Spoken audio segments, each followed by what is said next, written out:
ঢাকাতে তো ফ্রিজ পরিষ্কার করে বাসার সকল কাজ করে এসেছি, কিন্তু গ্রামেও কিন্তু করতে হবে, কারণ আমার শাশুড়ির একটু অসুস্থতার কারণে অনেক অনেক কাজই কিন্তু করতে পারে না, বা করলে একটু সমস্যা হয়, যার কারণে ফ্রিজটা পরিষ্কার করেনি। মোটামুটি অনেক কাজই উনি আগিয়ে রেখেছেন, মানে আমাকে সেবার বেশি কোনো কাজ করতে হয় নাই। তো ফ্রিজটা পরিষ্কার করতে হবে, এই জন্য ফ্রিজ থেকে অনেক রকমের মাছ ছিল, সব মাছ বের করে নিয়েছি।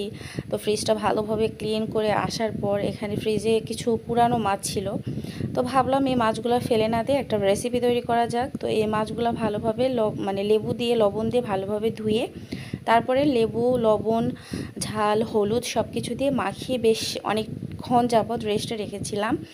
আর এখন এখানে করলা আর আলু দিয়ে ওই যে রুইয়ের মাছের ছোট ছোট যে পোনা মাছগুলো থাকে, তো সেই পোনা মাছ দিয়ে আজকে করলাটা একটু ভাজা ভাজা করে রান্না করব।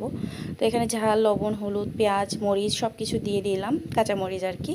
তো দিয়ে দেওয়ার পর হাতের সাহায্যে ভালো করে মাখিয়ে নেওয়ার পর এখন দিয়ে দিলাম ওই যে রুই মাছের ছোট ছোট যে রুই মানে পোনা মাছ ছিল, তো সেগুলো দিয়ে দিলাম। দিয়ে দেওয়ার পর ভালোভাবে নাড়াচাড়া দিয়ে এখন একটু পানি দিয়ে দিব সেদ্ধর জন্য। আর এই খাবারটা একদম পোড়া পোড়া হবে, একদম ঝোল থাকবে না। তো সেদ্ধর জন্য যতটুকু পানি প্রয়োজন ততটুকুই দিব। আর হ্যাঁ, এটা কিন্তু ভিডিও ঈদের আগের দিনে ভিডিও, হয়তো বা আমার ছাড়তে দেরি হয়ে গিয়েছে। তো অনেক প্যারার মধ্যে ছিলাম, যেহেতু গ্রামে আসছি, সবার সঙ্গে কথাবার্তা সব কিছু মেনটেন করে চলতে হয়। তো এই জন্য ভিডিওটা হয়তো বা আমি শিডিউল অনুযায়ী ছাড়তে পারি নাই। তো এ আর কি। তো ঈদের পরের দিনের মানে আগের দিনের ভিডিও একটু দেরি হয়ে গেছে ছাড়তে। তো এদিকে কিন্তু আরেকটা তরকারি রান্না করে নিব, এটা ট্যাংরা মাছের ভুনা বানাবো আর কি। তো আজকে করলা চচ্চড়ি, ট্যাংরা মাছের ভুনা এবং ওই মাছের ভর্তা বানাবো, খুবই মজা করে ভর্তা বানাবো।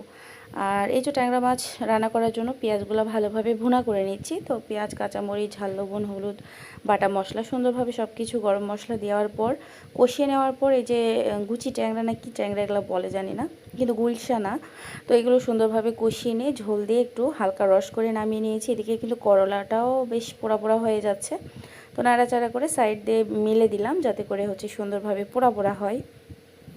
আর এদিকে এই যে এতগুলো মাছ এই একা এক হাতে বাছতে আমার অবস্থা শেষ। অনেকক্ষণ যাবৎ বেছেছি, প্রায় আধা ঘন্টা ধরে আমি মাছ বেছেছি একা।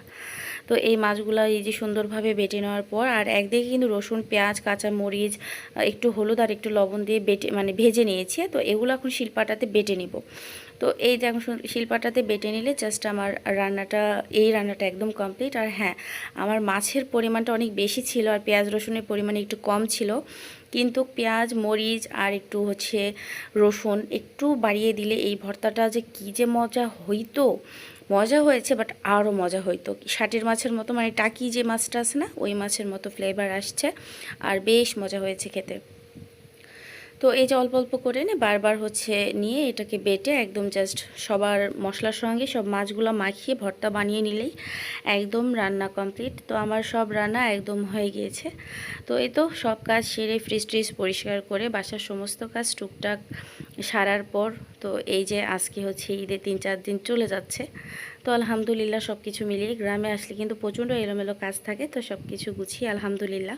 তো আজকে রান্নাগুলো খুবই মজা ছিল, অবশ্যই এইভাবে একদিন হলো মাছের ভর্তা বানিয়ে খাবেন, দেখবে যে অনেক মজা হয়েছে। তো যাই হোক, আজকে ভিডিও এই পর্যন্ত। আল্লাহ হাফিজ, আসসালামু আলাইকুম।